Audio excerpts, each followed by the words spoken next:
यह कहानी हिंदुस्तान के उन दूर दराज इलाकों की हकीकत बयां करती है जहां आज भी करोड़ों महिलाएं समाज और बिरादरी की इज्जत के नाम पर खामोशी से कष्ट झेल रही हैं। चाहे वह माँ हो, बेटी हो या बहू, इससे कोई फर्क नहीं पड़ता कि वह किस जाति या वर्ग से आती है। इस अनुशासित और कठोर समाज में हर महिला की स्थिति एक जैसी ही है। ये सभी उस पितृसत्तात्मक सोच की बेड़ियों में जकड़ी है जहाँ झूठी शान और दकियानूसी रीति रिवाजों को बचाने के लिए इंसानियत को भी शर्मसार कर दिया जाता है। तो हेलो दोस्तों, कैसे हैं आप सभी? मैं आपका प्यारा भाई गगन। उम्मीद है आप लोग अच्छे होंगे। तो क्या आपको भी मूवी एक्सप्लेन देखना अच्छा लगता है? अगर अच्छा लगता है तो मैं आज एक ऐसी मूवी एक्सप्लेन करने जा रहा हूँ जिसे देखकर आप भी बोलेंगे, वाह गगन भाई, मजा आ गया। लेकिन कभी कभी इसी बंजर और पिछड़े समाज की कोख से कुछ ऐसी निर्भीक महिलाएं जन्म लेती हैं जो लोकलाज का ठीकरा अपने सिर पर फोड़ने से इनकार कर देती हैं। वो सदियों पुरानी जंजीरों को तोड़कर एक आजाद पंछी की तरह खुले आसमान में उड़ने की हिम्मत जुटाती है। कहानी की शुरुआत होती है गुजरात और राजस्थान की सीमा पर, जहाँ रेगिस्तान के बीचों बीच एक छोटा सा गांव बसा हुआ है। यहाँ किशन नाम का एक आदमी है जो शहर के बड़े सेठों से हैंडीक्राफ्ट का काम लाता है और गांव की महिलाओं को रोजगार देता है। किशन के इस छोटे से वर्किंग ग्रुप में दो महिलाएं काम करती हैं, लाजो और रानी। भले ही लाजो और रानी ने कभी स्कूल का मुंह न देखा हो, वे पढ़ी लिखी ना हो, लेकिन उनके दिल में भी जिंदगी को अपनी शर्तों पर जीने की एक दबी हुई ख्वाहिश जरूर है। रानी की जिंदगी आसान नहीं रही है। उसका एक 15 साल का बेटा है जिसका नाम गुलाब है। गुलाब अपने पिता की ही तरह ट्रक चलाने का काम सीख रहा है। बहुत साल पहले एक भयानक सड़क हादसे में रानी के पति की मौत हो गई थी। उस वक्त रानी की उम्र महज 16 या 17 साल रही होगी। इतनी कच्ची उम्र में विधवा होने के बाद रानी के कंधों पर पूरे परिवार का बोझ आ गया। तब से लेकर आज तक उसने हर मुसीबत का सामना करते हुए अपने परिवार को बखूबी संभाला है। घर में उसकी बूढ़ी सास भी है जो अब काफी बीमार रहती है। अब जब उसका बेटा गुलाब बड़ा हो गया है तो रानी को एक नई चिंता सताने लगी है। उसने गुलाब के लिए एक लड़की देख रखी है। रानी का मानना है कि गुलाब अभी नादान है और गलत संगत में पड़ सकता है, लेकिन अगर उसकी शादी हो गई, जिम्मेदारियां सिर पर आएंगी तो शायद वह आवारागर्दी छोड़ देगा। रानी अपनी सहेलियों के साथ दूसरे गांव जाती है ताकि शादी की बात पक्की कर सके। लड़की का नाम जानकी है, उम्र लगभग 14 साल। यह साफ तौर पर एक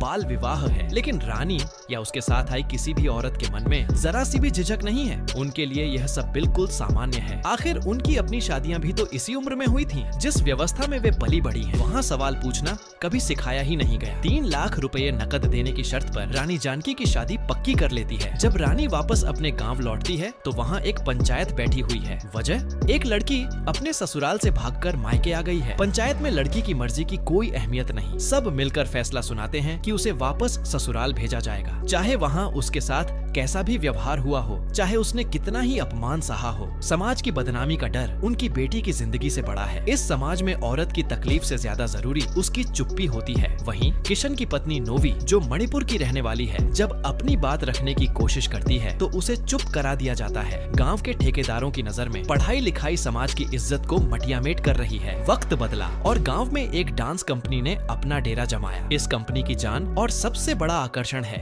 बिजली, जिसके मंच पर आते ही पूरा गांव उसकी एक झलक पाने को बेताब हो जाता है। लेकिन बहुत कम लोग जानते हैं कि बिजली रानी की बचपन की सहेली है। रानी के पति की मौत के बाद भी बिजली का आना जाना नहीं रुका और वक्त के साथ सौतन जैसा वह रिश्ता एक गहरी दोस्ती में बदल गया। बिजली उन्हें अपनी जिंदगी के वह पन्ने खोलकर दिखाती है जो दुनिया से छिपे हैं। वह कहती है, पता है, मुझे ना वहाँ एक आदमी मिला, उसने मुझे सपने देखना सिखाया, रात भर साला चांद की सैर कराई। इसी बीच रानी को अक्सर एक रॉन्ग नंबर से फोन आते हैं। फोन के उस पार कोई है जो उससे अश्लील बातें करता है। सालों बाद उसे सिर्फ एक विधवा या माँ होने का नहीं बल्कि एक स्त्री होने का एहसास होता है। दूसरी तरफ रानी की सहेली लाजो की जिंदगी नर्क बन चुकी है। उसका पति उसे रोज इसलिए पीटता है क्योंकि वह माँ नहीं बन सकती। बांझ होने का ठप्पा उसकी नियति बन चुका है। कुछ दिनों बाद गुलाब की शादी हो जाती है, लेकिन जब रानी अपनी नई बहू जानकी को लेने जाती है तो उसके पैरों तले जमीन खिसक जाती है। जानकी के बाल बहुत छोटे कटे हुए हैं। गाँव के इस रूढ़िवादी समाज में जहाँ लंबे बाल ही इज्जत है, वहाँ यह किसी सदमे से कम नहीं था।